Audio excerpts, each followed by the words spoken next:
find such a love at our age. Whoever thought we could dance on a thrilling... Welcome to Couples Therapy in 7 Words. I'm your co-host, Judy Alexander, and I'm here with my husband, Dr. Bruce Chalmer. Hello, Judy. Hello, viewers and listeners. Judy, what is today's title? Reclaiming Your Body and Desire, an interview with Laura Jurgens. And we just finished that interview. Yes, and we did. I learned a lot from her. I did too. She's, yeah. Go ahead. Well, I was just going to say, including a metaphor that I promised her confidently I'm going to steal. Okay. And I'm just going to mention it now. It's following the breadcrumbs of yes. I love that metaphor. Nice? If you want to know what that has to do with what we were talking about, you'll have to watch the interview, which I hope you will do shortly. Which is a wonderful interview. Yes, indeed. Before we go there, a couple of new things. Our website, I think I mentioned this in our previous episode too, our ctn7.com website is brand spanking new, folks. It's been completely redesigned. I invite you to check it out. And gee, what could people do when they get there if they want? What can they do? Well, they can look up all our podcasts, that's for one, and listen to all the 200 and some odd podcasts we've already done. I think this is about 244 or something like that. So you can listen to all our podcasts, but not only can you listen to them, but if you would like to be on our podcast, or if you would like to suggest a topic for our podcast, you can do all of that on our website. Absolutely. And I also want to put in a plug for my practice website, brucechalmer.com, because that is brand spanking new as well. And so I just want to, among other things, I just want to invite your comments. You know, gee, what do you think of the new website? I have it oriented such that, you know, there's two things I am now offering on my practice. They're both, I think, valuable, obviously, but they are rather distinct. One is what I've been offering all along and continue to offer, which is couple sessions, you know, by telehealth for the last 6 years. That's why you're a couples therapist. That's why I'm a couples therapist. I'm still doing it, folks, and loving it. That's why I'm still doing it. And so you can, of course, get all the information you need to set up appointments with me that way. I also have, just relatively recently, a video course I'm offering called The Passion Paradox. And you know what I realized in thinking about it was there are plenty of folks who are, you know, having pain in their relationships who aren't ready to do couples therapy, possibly because their partner isn't. That's a very common reason. Yes, it is. And so this video course is something you can do on your own. You can invite your partner to do it also, and it's fine if you do that. And whichever way you go, even if you only do the video course, you will benefit from that. You know, it's interesting when you hear the interview we just did with Laura Jurgens, one of the things that she noted toward the end was that one person changes in a relationship, it changes the relationship. Yes, it does. So you can do that on your own. And even if you then go on to do couples therapy, what stimulated my creating this particular course is I realized there's this light bulb moment that happens. We actually did a podcast interview on not long ago in a first session. And I said, you know, I could give that light bulb moment to people who aren't in session with me via video. It's a set of understandings that, you know, you, I think, get very effectively with that video. So if you're interested in that, you'll find information about that at my website as well. It's the easiest way to get there, brucechalmer.com. Gee, everybody should buy our books too, but they already know that. Yes, all of Bruce's books on couples therapy and my book on erotica. Yes, Judy's book of erotica, actually Larry Zilber's book. That's right. Reclaiming Your Body and Desire is the topic here. So desire is, erotica does stimulate that. So it's called The Blue Tent Erotic Tales from the Bible by Larry Zilber. Zylber. Go to laryazilber.com. You can find information about that as well. So let's get on with our interview. Okay. We'll see you on the other side. Our guest today is Laura Jurgens. Laura is a desire gap specialist who helps midlife couples navigate one of the most common relationship challenges when partners want different amounts of sex. Laura has a PhD in biological sciences and is a master certified intimacy and relationship coach. Laura's work fills the gap between traditional therapy, since many therapists have almost no sexuality training, and the medical model, where doctors often aren't trained to address the relational dynamics that actually drive desire. She's the creator of the Desire Gap Bridge method and the host of the Desire Gap podcast. Laura, welcome to Couples Therapy in 7 Words. Oh, wonderful. Thank you so much, Judy and Bruce. I'm glad to be here. Well, we're Happy to delighted to have have you. you. So we always like to start off asking our guests, how'd you get into the work you do? Tell us something about your own journey. Oh gosh, so I have a windy road. I have had a very windy path, and I think it's actually wound up really enriching my work. But I was a faculty member at a research intensive university. I was a scientist in biology, and I realized that I was sort of having multiple things happening in my life at once. I was already certified as a coach. I was doing leadership and imposter syndrome coaching for women in science. Mm. And I, as sort of a side gig that I had fallen into because of the incredible need that I had for it. And then I got certified and started helping other people. But I was having a whole awakening coming up from myself around my sexuality, my lack of connection to my sexuality, my trauma history. And at the same time, I was realizing that I really wasn't able to have the impact in the world that I wanted to have in academic science. And it was a narrow box that wasn't fitting me super well to be in that institutional setting. And so I went on a really deep dive to do my own healing and then learn a lot about desire and arousal processes and what nervous system needs and somatic needs are for a sense of safety and access to desire and how we actually connect authentically with our partners instead of through performance-based sex, which is what I had been doing for years unknowingly. Mm. So that all just was so powerful and transformative for me that I decided to really continue learning and do a lot of specializing in how to help people with this because it's such a pervasive issue. Mm. Wow. It's interesting when you talked about, there's a lot of different directions we can go. I have to comment, when you talked about your path being windy, did you have the same sudden thought that I did? We being boomers, I was thinking the Beatles, The Long and Winding Road. I'm just, all of a sudden that tune started popping in my head because which is a nice association for me anyway. No, I'm curious about that difference between, being in touch with your body and performative sex. And I'm curious, how do you distinguish those, and tell us about that. Yeah, so a lot of people we're walking around, we're often socialized through culture and sometimes through our families of origin as well to be sort of living from the neck up, Mm. and we're thinking our way through the day, we're at work thinking our way through things, we're trying to do everything with our brains. And then all of a sudden we get home and we expect our bodies to sort of magically be ready for even things like just relaxation Mm-hmm. or sensory pleasure. Yeah. And even being able to just relax at the end of the day, let alone have enough of that to be able to connect with a partner authentically. So a lot of times what's happening is people are trying to perform sex the way they think they quote unquote should be doing it based on what they have been socialized to believe about sex, which is, to be honest, mostly from porn because there's virtually no actual sex education out there. Mm. And what we have is very almost doesn't even discuss arousal and desire. Certainly for women, there's no mention that women even get aroused, right? We learn about boys having erections, but we don't learn anything about women other than the reproductive biology a little bit.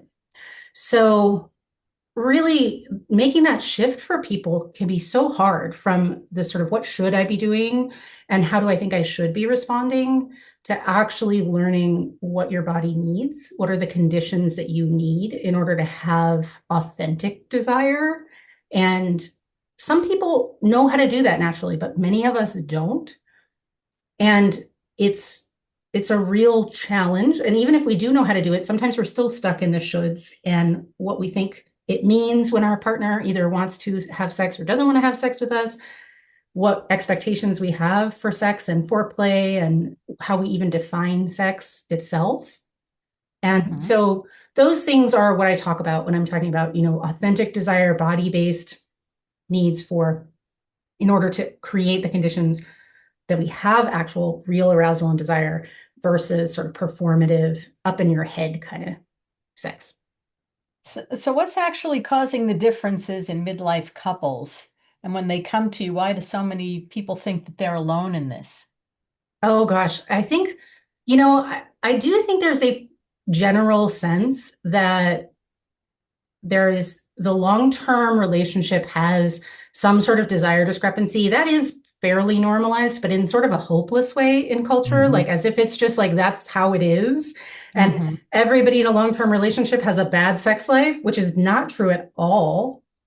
And it doesn't have to be, but there's this idea that once we get off the high and the sort of crazy chemical ride that we're on with new relationship energy, that it all is downhill from there. Right? There's this, that's sort of, there's this cultural narrative about that. So in some ways it is normalized, but I think what happens a lot in midlife is there's all these expectations around sex and what we think we should be doing and what we think is quote unquote normal when most of us actually don't know what's normal.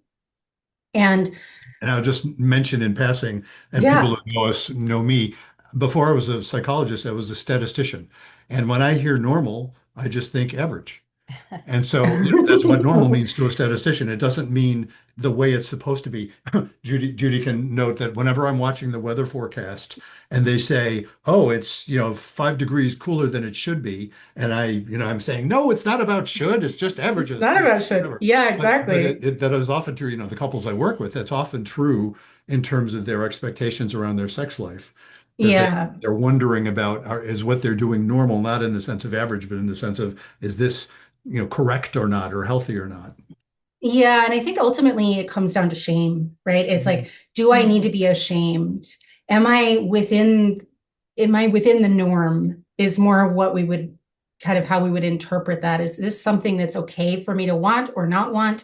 Is it okay for me to like this or not like this? Mm. And most people don't have somebody to help them understand that. Mhm. The full spectrum of what's actually normal for human sexuality is pretty broad, actually. And Mhm. all of it can really be done in some way, shape, or form with consenting adults. Um, so, but yeah, I don't want to get too off the topic, but essentially, I do think midlife is not just a hormonal change. And a lot of us are thinking that it's always due to hormones, but hormones can kind of help us cheat a little bit. Like we can have sex that's not really that satisfying for our bodies. We can have sex before we're fully ready. We can maybe have sex without the foreplay we need if we have lots and lots of hormones. But as we get older, we're challenged to start actually learning what really turns us on and Mm. what really turns on our partner and what kind of touch we might really like. And a lot of people don't even know how to begin that journey.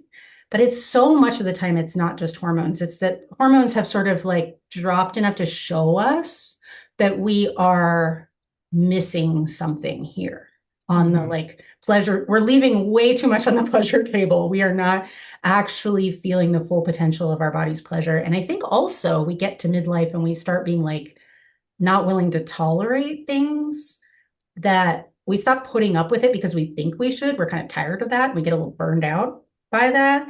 Maybe we've raised the kids, maybe they're out of the house, and we're like, look, I've done a lot of stuff for other people, and I'm not going to keep doing things that I don't want to do anymore. Mm. Yeah. And are you saying that sex is one of those things they don't want to do anymore, or Well, the sex that they're having might be one of those things they don't want to do uh-huh, anymore. And sometimes what happens then is people think they don't want sex at all, right? instead of realizing that actually there's so many more options and there's so much more available to Yeah. them. And that's what I think is so sad about our culture not really talking about later in life sexuality or women's arousal or people really not understanding what the requirements are for desire because it limits us to thinking, well, if I don't want the same flavor of sex I've been having for the past 20 years, that I must not want sex at all. Yeah. Uh, And it's interesting that the when you talk about desire discrepancy per se, and I'm curious what your take is on this, that I now know, I mean, I've been doing couples therapy for 30 years. Between the two of us, I'm the couples therapist. Judy is a educator, retired educator. So I'm the one in the clinical setting. And I've talked with, thousands by now of couples. And when I see desire discrepancy, I don't always assume it's the man who wants more. Maybe it's tilted a little bit that way, but I never know. But that particular spin that you were describing, where somebody might be feeling like I've kind of had it with doing for others. That I hear from women a lot more. That's Yep. right. I don't want to mansplain to the women in the conversation, but that's what I hear from Yeah. you guys. mhm. Yeah. Yeah, because patriarchy, the bell hook said it beautifully. It essentially trains men to expect caretaking and women to feel guilty when they're not doing it. Mm. And because of that socialization that seeps into us, we didn't all sign up for that, right? We were just born into this soup of this is how the culture trains girls and boys differently. But what often happens is women will be crossing their own boundaries for years inadvertently. They're not even noticing what their body wants. They're not even feeling entitled to their own pace, their own perceptions of what feels good. They're trying to protect their partner from having their feelings hurt by actually saying what they want. Yeah. And when you've done that for years, of course, your libido goes down. Your body is actually imposing boundaries that you are not showing up for yourself. And so that's a really common dynamic. But you're right. It's not, I have almost as many clients that are women who are high libido and their partners are low libido. And I think it's really two sides of the same coin sometimes in heterosexual partnerships where men are so like oftentimes trained to think that it's all about their penis. And if their penis stops behaving the way it did when they were 15 and starts having erections that come and go, it starts being like, oh, this super identity crisis. And like, I'm not good enough. There's all this anxiety. And meanwhile, the woman's like, I actually don't really care that much about your erection coming and going. Could we spend some more time with what I need? And then maybe it'll come back and everybody will have fun. Well, that's that is often the case. I also do hear though where it becomes kind of a vicious cycle between both. Yeah. Because Yeah. if the woman takes the guy's penis is not performing personally, which Personally. she Yep. often does, and and you can help me with this. Again, I'm sort of asking both of the women in this conversation. I have a pet theory. It's a pet theory. So, I have no real scientific backing for this other than it's a thought, Seems because one of the things I love to do when I'm working with everybody I'm working with is I start with the assumption that nobody's nuts. I start with the assumption we come by these things for good reason. And so when I see that phenomenon where, okay, the guy is feeling like, oh no, I'm failing and I'm a terrible man, and the woman is feeling like, oh no, he must not love me, he must not find me attractive because his dick isn't working. I tend to think this is not just a cultural phenomenon per se. There's something in evolution that would invite women to feel that way, even though it's utterly unfair and inaccurate. There's some tendency, there are tendencies, evolutionary tendencies it's not unlike, Okay. prejudice, So, things like that. yeah, I mean, I would be cautious about that as a biologist and a person with a Mm, PhD in evolutionary biology. I would I'm say asking the right person. that I would be very cautious about assuming that. We have zero evidence Hmm. around that. And I think there's plenty of evidence about how we are socialized to interpret erections as validation. Hmm. So some women like that is like, if he wants me, he'll be hard. And Yeah. as soon as I actually explain to somebody that that is not how it works and that there's all kinds of reasons for him not to be hard and it has nothing to do with whether he wants you or not, there's a huge weight that just shifts off of them. And once Hmm. they start recognizing that it's actually normal for somebody, especially at a certain age, but also even younger men can have erections that come and go. And that's also really common and normal. When people start realizing that and stop looking at it's the thought that's creating the feeling, right? It's the assumption that it must be that he doesn't find me attractive because, and then this is again, I think a lot of it goes back to porn culture that man's always supposed to be like immediately ready. And if I'm attractive, this is the sort of referendum is like how hard his penis Yeah. is. And once we break that assumption, like if it was an evolutionary phenomenon, it wouldn't sort of change so quickly, It wouldn't be so right? amenable to like a cognitive correction. A cognitive Yeah. correction will usually change that quite a bit, especially if there can be an embodied, attuned conversation where he can express real desire for her and Mm. validation of her in his body language and his words, and she can take that in. Oftentimes, then we don't even have to ever talk about it again. Mhm. So how do you help somebody who's in their head reconnect with their body and what they want? How do you do that? It is such a good question. And I have what we do is we do practice because when we are we can think about things for decades, right? And we have an intellectual understanding. And it's like talking with the mechanic about why your car's not running. Mhm. Right. But you actually have to get under the hood to fix the car if you want the car to start running. Good So we know that when it comes to cars, but sometimes we forget it when it comes to ourselves, and we'll just stay in this like learning, like insight mode forever, right? And just be like, but I can't do it. And that's where I often compliment talk therapists because and they refer to me and I refer to them, and we have a nice copacetic relationship because what we do in my practice is embodied practice. And the body needs to start small, right? When we learn how to play a new sport, we don't go to the Olympics the next week. We start with basic practice. And so everybody is born with the capacity for interoception, which is just the understanding, the feeling of feeling your body from the inside, of actually becoming aware of what's happening inside you. And so we start with reconnecting people with that because, we get trained out of it as little kids, told to sit still and wait to go to the bathroom and raise our hand and, go kiss grandma when you don't even want to, kind of thing, right? We get trained out of it, but it's pretty easy to help people get back into it unless they've had a lot of trauma and there's dissociation, in which case there's some other approaches. Neuroaffective touch is a modality that's really powerful for that. And that's something that I and other practitioners do. But essentially, somatic practices that really just help people start building the connection with themselves and their own sense of themselves, their own sense of desire, their ability to attune to themselves, their ability to tell where their nervous system is at, their ability to attune to another person while staying attuned to themselves. That's like a whole new world for most people. They're used to, if their partner's there, then they're kind of almost jumping out of themselves and paying attention to that other person. And they lose a sense of, where am I? But what that feels like to a partner is it feels like now you're not here. There's nobody home. Yeah. Right. And Well, so even especially as you just, mentioned, when yeah. there's dissociation, Mhm. often from a trauma history, that indeed, that's But a a whole lot of times it's just simple anxiety also, or just jumping, like simple anxiety can make it feel like the person is not attuned to you. And because they're not, if they're not home to themselves, they can't be present with you. All they're doing is hypervigilance at that point. And so we help people really slow down and start feeling those things and then practicing different types of touch, like what does your body like soft touch? What kind of soft touch? Does it like firmer touch?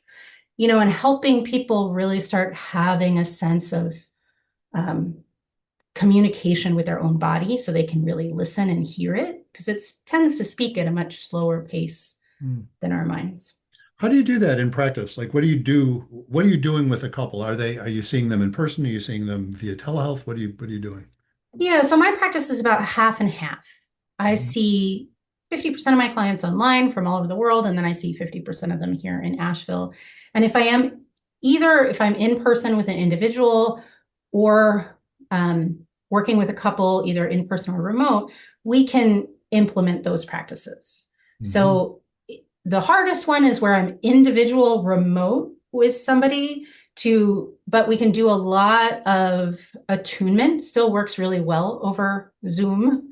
And we can practice those things, helping somebody really feel what's going on in their body. And then they'll need to do home play with their partner or with even a friend or something, just to figure out what kinds of some of the touch type of practices so that they can start being really attuned to how they experience touch and how their body becomes aroused. Might be self-pleasure practices, those kinds of things. And in person, I would either have couples will work with each other, or I will demonstrate on people. My practice is fully clothed. There's no kissing, there's no genital touch, but I do touch people because they need that. We need to practice. And it's really helpful to practice with somebody who's low stakes like me, rather than just go straight to the partner, because all this history with the partner, all this baggage. And with me, they get to build some confidence and they feel more free. You can say no, and I thank you for that, right? They don't have to be braced about like, what if I don't like it,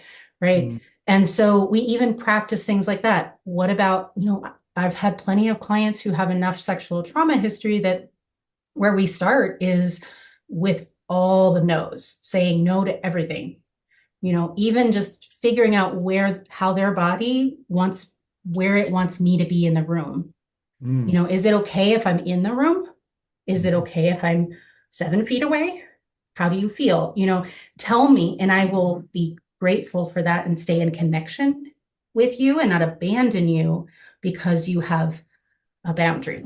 And so practicing those things in an embodied way can be really, really powerful for people. Mm. Wow.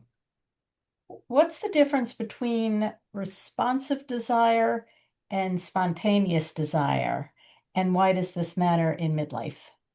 Oh, I bet you know the answer to this, Judy, but you probably just want my take on it. I want your take on it. I know you know the answer to this. We've actually talked about it in podcasts. I talk about it with couples all the time, but yes, please Yeah. give us your take on that. Yeah. So I mean, here's the in a nutshell version is spontaneous desire is that sense of I'm just sort of horny. I'm like walking around, I might be doing the dishes, and all of a sudden I'm like, I'm feeling I'm feeling a little bit spicy right now. I feel like I might like a little bit of something, and it's not necessarily a craving for any specific type of activity. And that's what I think people sometimes mistake. But it's like, I want something erotic. That feels good right now. And it comes up spontaneously. And then responsive desire is, we have started something, maybe just even sensual, or maybe we've just connected with eyes across the room. There's some sort of flirtation. And that is what starts the spark. And then it's responsive desire, I think of as more like following the breadcrumbs of yes. Hmm. You want That's to a be great really metaphor. I'm attuned. I'm totally going to steal that, by the way. Yeah, steal it. Following the breadcrumbs of yes. So you want to be really attuned to your body so you can feel like, okay, well, I do want to make out. I'm not sure if I want anything else. That's totally okay. You're not on the hook for anything else. If you feel like you're on the hook for something else, then that's a different story. Mm. Right. But responsive desire is like, oh, I might want to make out a little bit. Or maybe I just want a sexy hug. And then maybe I want a little bit of something else. My body is saying yes, and we're following those little breadcrumbs of yes. And sometimes they need a pause. And sometimes they need a redirect. And sometimes they need things a little different. And that's also okay. Mm. Right. And even when you have spontaneous desire, yes, still got to follow the breadcrumbs of yes. And that's Right. what I think sometimes people also get confused about is like, well, if I'm just horny, then don't I just want to have sex? But I don't think it's exactly that simple. I think we always have to start listening to our body because it can be real easy to be like, I'm horny, so now I'm going to think my way into what I think I want. And it might not be the most magical thing you could get Hmm. if you stop and slow down and listen to your body and follow those breadcrumbs of yes. Even spontaneous desire can wind up leading you to a better place than whatever you have in your head that you think you want. This comes up a lot, of course, in couples issues. And when I'm working with couples, and I will say especially heterosexual couples, this is kind of particular, where it seems to me now, again, I invite your take on it, seems to me far more common. That distinction is women are way more aware of than men are, if they're aware of it at all. It's a distinction that seems to apply more to women than to men. I'm reminded of some research I remember that was done, probably 20, 25 years ago, some research where I think it was done at the University of Vermont, which is where I used to teach there many, many moons ago. And they were comparing the consciousness of being horny between men and women. And what they found, and they were measuring genitals, so they had a plethysmograph on both male and female versions of that. So they were measuring at least physical arousal. And what they found was men are very much mentally in tune with their penises. In other words, if a guy thinks he's horny, if a guy's dick is saying he's horny, the guy's thinking he's horny. Women are far less so. And so a woman's, genital equipment may start preparing for sex when she has no thought and maybe even a counter thought that she'd be interested. So it's more, I get from a male perspective, I'm thinking it's more complex for women. So far, does that ring true?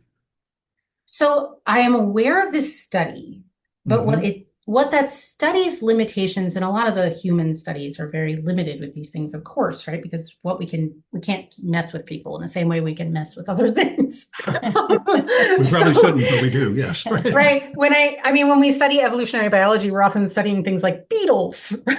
Because we can do things with their populations. Hmm. But what and it is actually useful to also think about our kind of like our deep ancestry, right? And that our modern world is superimposed on this history of biology.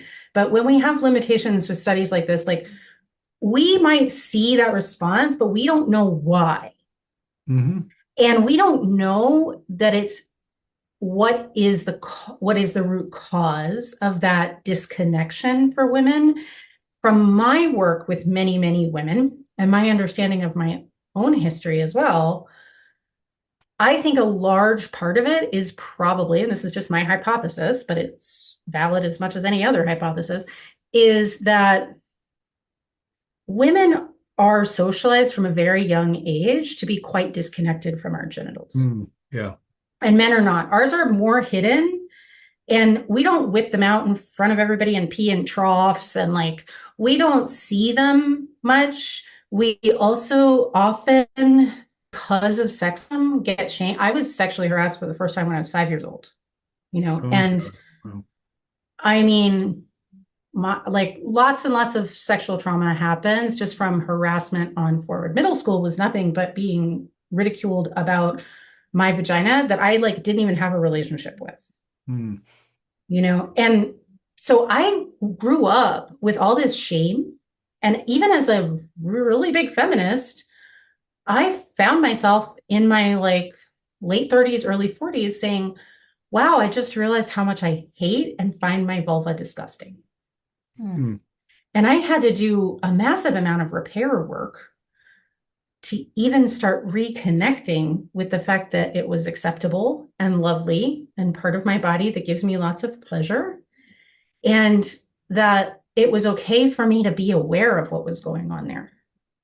Yeah. And so one of the practices I do with a lot of people is just erotic breath work, where instead of stopping meditation with the belly breath, we're actually starting to breathe into the pelvis and really start helping people increase blood flow and increase the mind-body connection there and mindfulness, because a lot of women will be able to tell they're aroused if they're used to tuning into what's going on in their vulva. But Yeah. if they're walking through the world feeling not entitled to their sexuality, or that it's a scary thing, because if you happen to be sexual, then you'll be preyed upon or you'll be ridiculed for being a slut. No wonder they're not connected to what's happening in their vulvas. You And know what? we don't talk about what happens with vulvas when they're aroused, right? Whereas we talk about erections in the world. So Yeah. I think a lot of times women just don't even have the mind body awareness. And I think that's a big part of it. That is really interesting. What I'm remembering, and it's a pretty vague memory of the details of the research I read about, but they were showing people movies and images and things like that.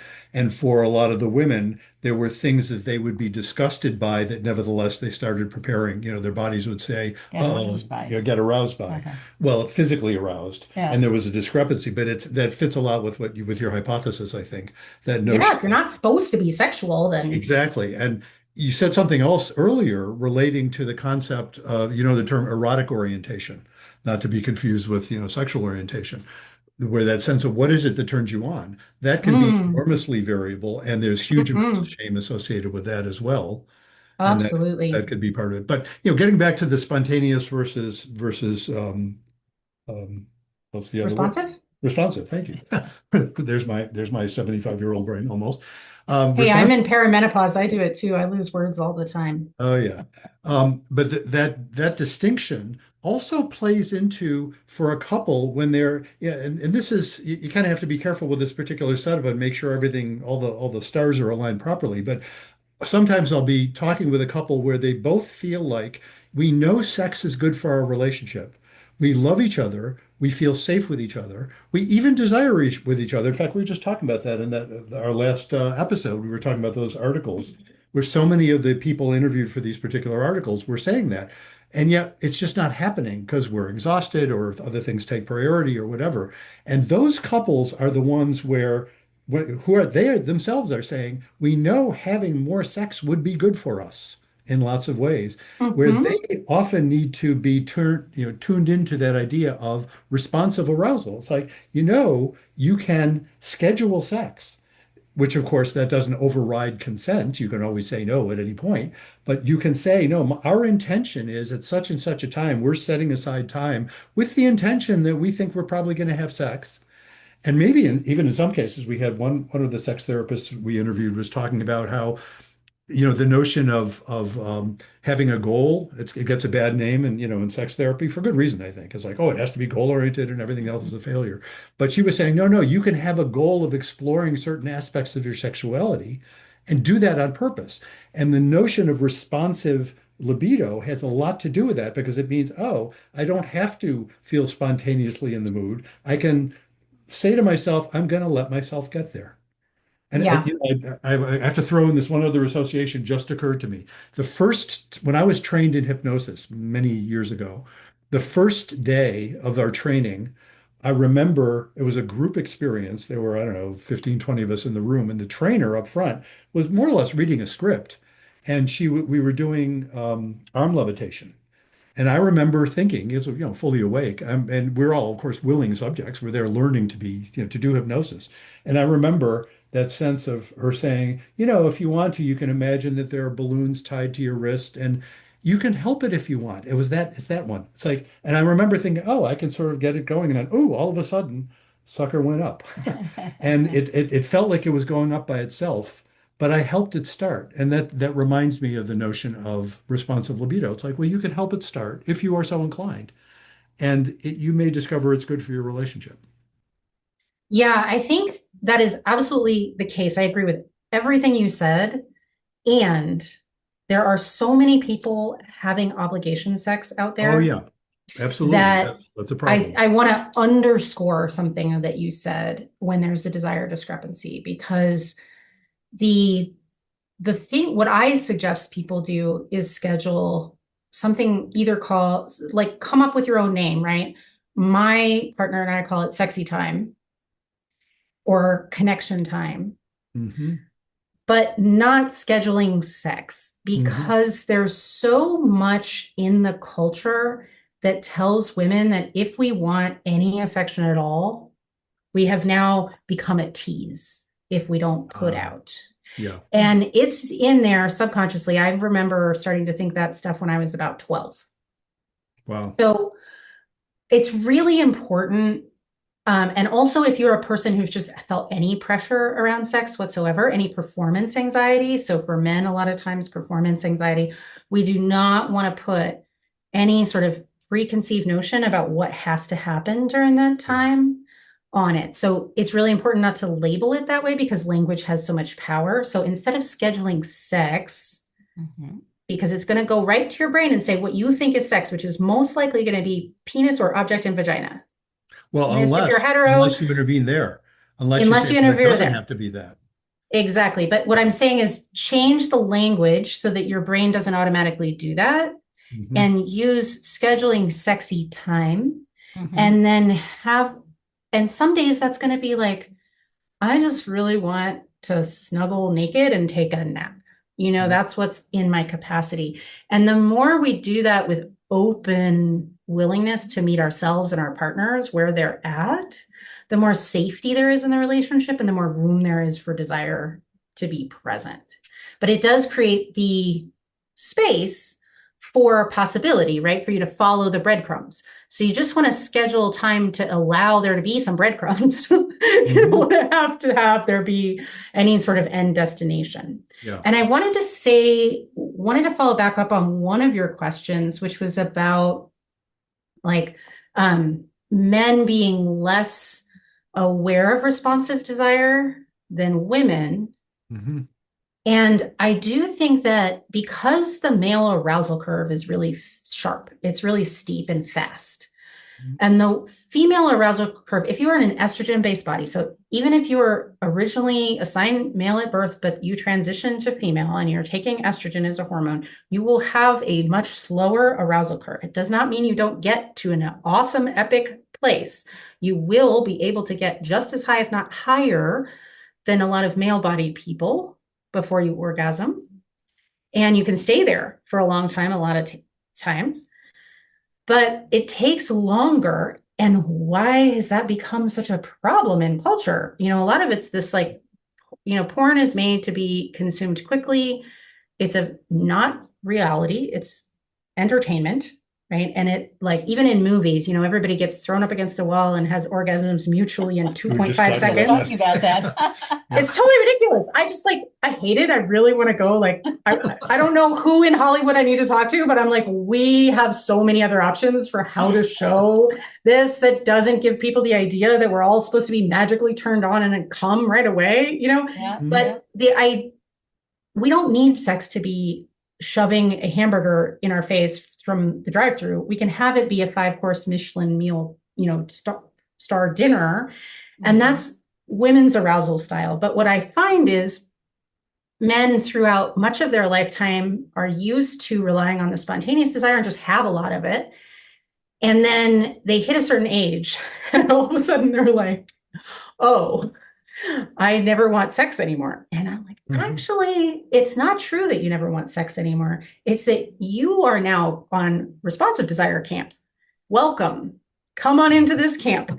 And now let's learn about, it's a beautiful place, actually. It's a wonderful place because now you can really learn to enjoy all that yummy, get the amuse-bouche, get the 5 appetizers, do all the other stuff, have it be a beautiful, long experience.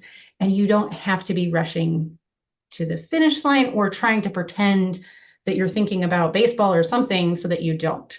Right. So you can start really having men get more into responsive desire later in life, but they have to be shown that that's what's going on and not just that because it's a shift for their experience. They don't know that's what's happening to them a lot of times. Right. Yeah. Right. I'm reminded of David Schnarch, the late sex therapist. Do you ever hear of him? He died a number of years ago. Anyway, he would give lectures and he would ask the audience, at what age do you think men and women reach their sexual peak, respectively? And, the stereotypical answers are, men in their early 20s and women in their 30s or what, women older than men. And he would say, nope, it's not true. Both men and women reach their sexual peak in their 60s and 70s. And of course, he's not referring to hormones, right? He's not referring to speed. Quite the contrary. He's saying, and he came out of the Bohemian school, he's saying that both men and women, it's all about being able to tolerate the anxiety of desire so that it can go up to a higher level. And that is a very different experience for what it is for kids who are just, overwhelmed with hormones. Yeah. And how beautiful is that? And how wonderful that we get to look forward to that if we're younger than it, or that we get to experience it when we're in those decades, because the amount of pleasure that you can have and the fact that you're not carrying all the baggage about, what does my butt look like anymore? Because gosh, I'm happy to have left that in my 30s. We get to actually be present with our own pleasure. And the older and wiser we are, the more we get to do that. And I think that's wonderful. Yeah. I love that story. I agree. Indeed. So one of the questions you suggested, and I think it's an interesting one, can one person fix a desired discrepancy, which of course inherently is defined with 2 different people? Can they fix it on their own or do they have to work with their partner? So I have a lot of individual clients and and it's really important for people to understand that the answer to this is yes, you can do a lot on your own. And I think it's really important because otherwise people feel so disempowered. They feel like they have to have their partner has to be ready to do the work at the same time as them. And, people, I know this sounds really obvious and almost pedantic, but people are different. And this is actually right. It's a core theme of probably the work you do. And certainly the work I do is like, it's okay that you're not the same person. You're different puzzle pieces. We're going to figure out what the shape of each of you are and help you, your erotic self and help you fit together. But it's okay that it's different. doesn't have to be a problem. And it also doesn't have to be a problem that your partner might be ready at a different time from you. Mm-hmm. And so you go first. If you're ready to start making change or start making improvements in your desire gap, go first, because a relationship is a system. Yes. And in systems theory, it's very clear. One element changes and changes the whole dynamic, right? And it actually changes the other elements. Yeah. And that's what happens in couples and in families, right? One person starts showing up differently, and the other person responds in a whole new way that they're like, oh my gosh, I didn't even know my partner could do that. Mm-hmm. When I learned how to do relationship repair instead of just litigate all the reasons why I thought my husband was wrong, which is what I used to do, didn't work out very well for me. But when I learned how to do really like good, vulnerable relationship repair, all of a sudden I learned that my husband had capacity for that I had never experienced. Mm-hmm. It is And amazing. it was because I showed up differently. And that's the same thing that happens with a desire discrepancy situation. And the same thing that happens more generally in couples work as well. And I recently released a video course, which I make a point of saying you can do this yourself and it will change the couple. It may not be perfectly predictable, but anything anybody does that improves their skills is going to affect the entire system. And indeed, that phenomenon, I think it's just a beautiful phenomenon when people say, oh, you're capable of a lot more than I thought you were when I didn't think you were capable. Come to discover if you change how you're viewing the system. And even the notion that you can make a difference yourself, that element of faith, that element that says, oh, it is possible. We're not any of us completely powerless. Our power is limited, but we have some. And we can use what power we have. And that often can make a big difference. And you discover things about other people, you didn't know. Yeah, exactly. We can't completely change. We're not going to get in there and change who our partner is, but we can change the aspect of them that they bring forward. We can change the response that they have by how we show up. And it's really easy to understand when you actually think about, if I come braced and defended, saying the same exact conversation, literally the same words coming out of my mouth. Hey, I need to talk about this. That's going to come across. You're going to immediately have your hackles up, your barbed wire fence out. Yeah. Right? You're going to be shut down. You're going to be worried. You're going to be like, I have to defend against whatever. Exactly. But if I come and I say in a totally different way where I have actually become calm, I'm like heart-centered, I'm feeling, maybe I'm even connected with my own vulnerability but also kind of holding myself, right? I'm holding my own hand, and I'm not forcing myself to do something when I'm not ready or when I'm upset. If I come and say, hey, we really need to talk about this, it's really different and it lands totally different. So you just described John Gottman's stuff about the soft startup and how, if the soft startup indeed invites the other person to hear, he found a very big gender difference there because it was almost always women initiating his, in his research talk about something you disagree about as newlyweds, it was almost always women initiating the conversation. So how she initiated it made a huge difference. And of course, so he found these two interlocking things that predicted success. When her initiation was very much as you just described it, when she would initiate it, what he calls the soft startup, but he doesn't mean wimpy. It can be quite assertive, but it's clearly open to the other person's experience. And the other thing that made a huge difference in couples was when the man frequently accepted influence from the woman. Well, he's going to be far more likely to do that if she's not hitting him with a ton of bricks. She, of course, is hitting him with a ton of bricks if her habitual experience of him is he never listens. So those two things support each other very well, and they both do better when when they actually listen to each other, which is kind of obvious, but there it is.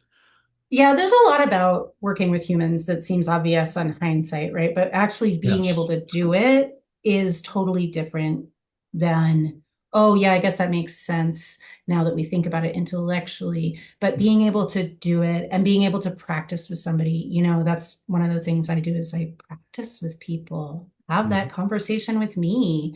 And in fact, let's start by you saying it the worst possible way you can say it. I always start with that because it just breaks the ice. It gets gets must it be out. fun. Like it is fun because a lot of times people have literally had the somatic experience of the truth that they need to say being stuck in their bodies for years. Yeah. And they need to just get it out in whatever form. And it's going to be messy the first time. And you don't want it to be at your partner the first time. You're just like, let's not put that on you at the same time, right? Let's just get it out and say what you need to say.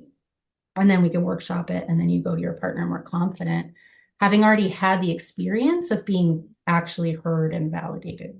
Yeah. Wow. Well, thank you so much for doing this.